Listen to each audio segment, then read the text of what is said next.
The importance of similar planetary transits, zodiacal placements, and other people's is that we potentially had to grow through the same archetypal experience as them. We had to go through the same stages. So for instance, Nietzsche and Emerson were both born with Uranus conjuncting Jupiter.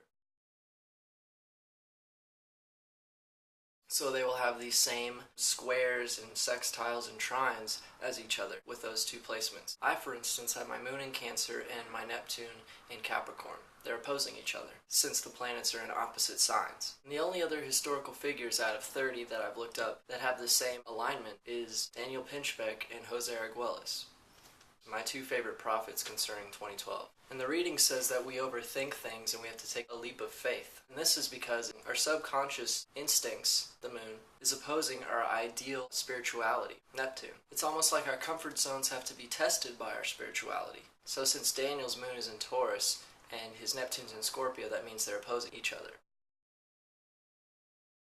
So every time the moon is in Taurus, once a month, you will have a moon conjunct moon transit, meaning today, because the moon is in Taurus right now, actually. But the ultimate implications of positively placed planetary alignments is that it explains people's different mood swings, which are really microscopic demonstrations of a macroscopic happening that's going on.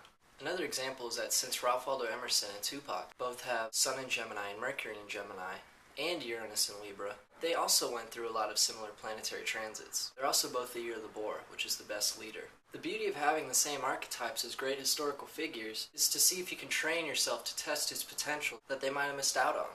And you can experiment with your own daily activities. Say, if Sun is conjuncting your natal Mercury, you should write a little more. And if Venus is in a trine with Mars, say, then you should really do a sort of group activity that involves physical stuff. So Terence McKenna, for instance, would throw pennies once a month during every full moon and test his I Ching reading. And since McKenna did elaborate on the Lao Tzu original hexagrams, in a sense Lao Tzu is contributing to the whole 2012 consciousness shift. So Lao Tzu was subconsciously a primary channel for divining this 2012 human evolution process that we're going through. Taoism involves 2012 now. Only McKenna could have found this out. Someone willing to be his own guinea pig. Someone with courage enough to openly explore the extraterrestrial, multi-dimensional plane, which is really just the spiritual galaxy within and above us.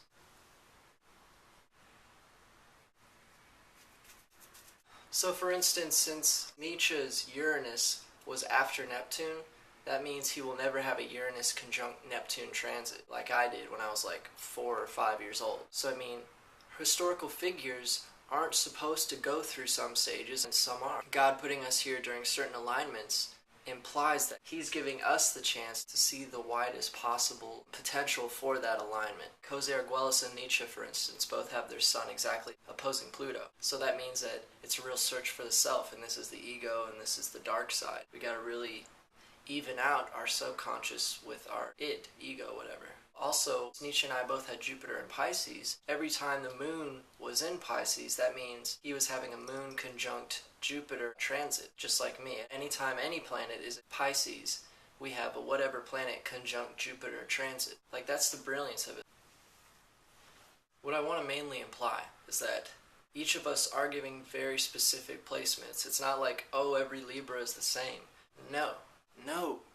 Yes, you might be a Libra, but your Uranus might be in Sagittarius. So you'll have a Sun conjunct Uranus transit at a different time than, say, a Taurus with Uranus Sagittarius. You see why skeptics don't want to study this shit? They don't have time for all this. Astrology is difficult. It's not something you can just debunk in about 5 minutes. This is something with thousands and thousands of years of evidence, psychological evidence, nothing you can fucking put in a computer. I mean, yes, we are mathematically calculating the position of the planets, but it's only in reference to harmonics in music. That whole video about how square negative transits correspond to minor chords, sad chords in the musical scale, is the perfect illustration of what astrology is. And just because you don't have the time to study it doesn't make you right and doesn't make astrology wrong just because you're too lazy to do the homework. As above, so below.